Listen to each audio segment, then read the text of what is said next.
when I was young, I used to go to all these concerts Mm-hmm. with my parents, as I said. Like, so they were limited in number, but they happened regularly. There were particular period, and slowly that started increasing.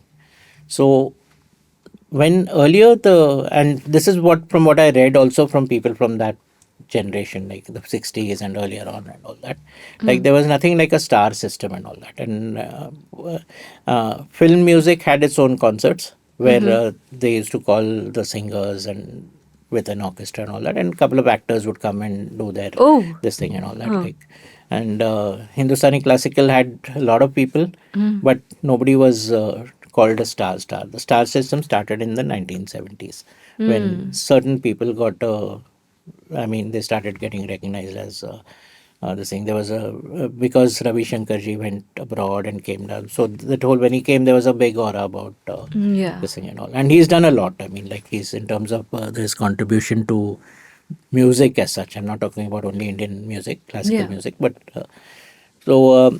But slowly, certain names began to be recognized as big ticket items and all. So that thing happened. Hmm. And then ghazals also, they used to have these packed halls, like. So there was always, but again, it was still the 80s and all. It was kind of limited to, and they had different audiences for this. Yeah.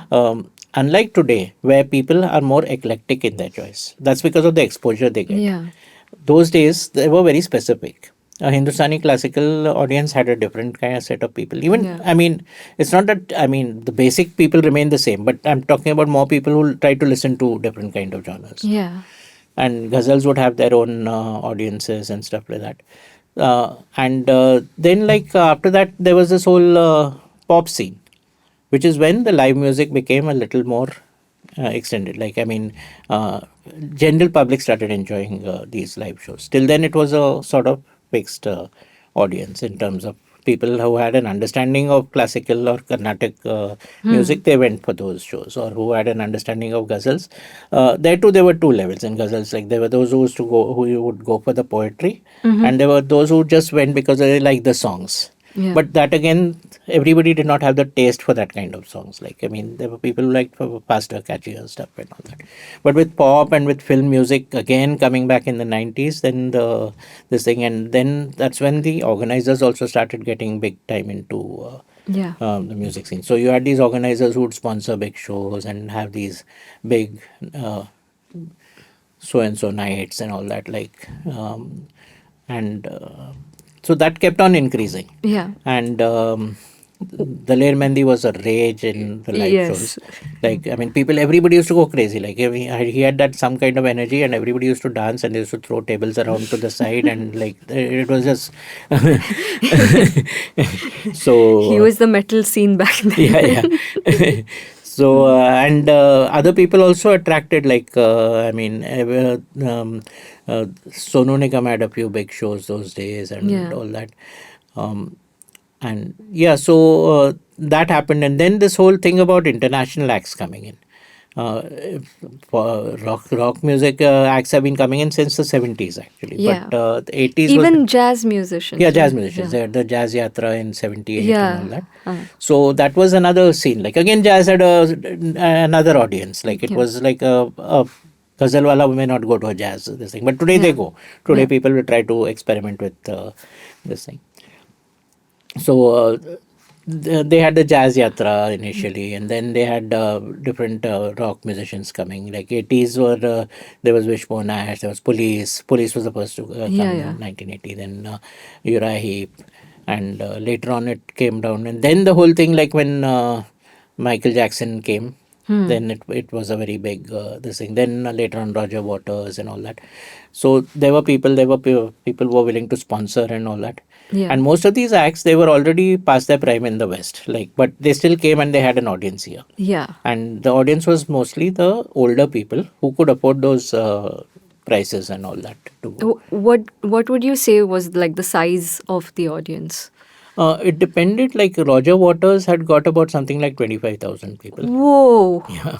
The Huh. biggest was Iron Maiden in Bangalore, which was Yeah. about 40,000 Huh. those days. In And in when it 2008 was it when they came to Mumbai? 2007 Who? or 8? Iron Maiden.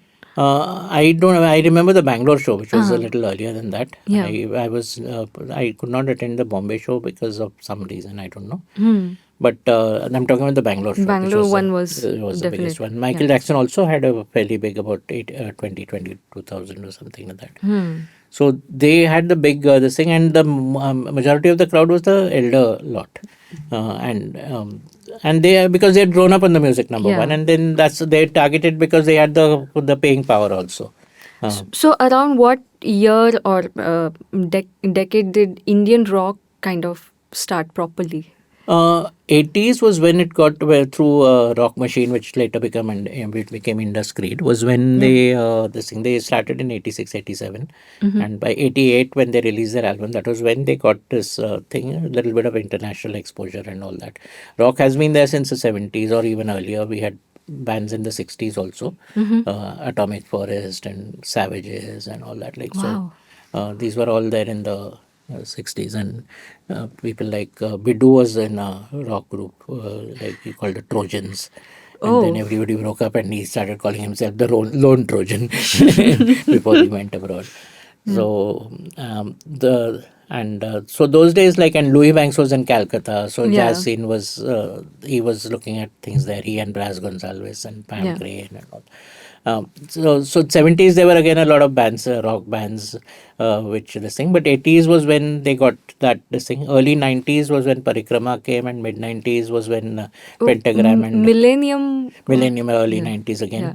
Parikrama, Millennium, Agni, Huh. and then Pentagram. Agni was like Yeah, powerhouse, right? powers. Yeah. So they came those days, Yeah. and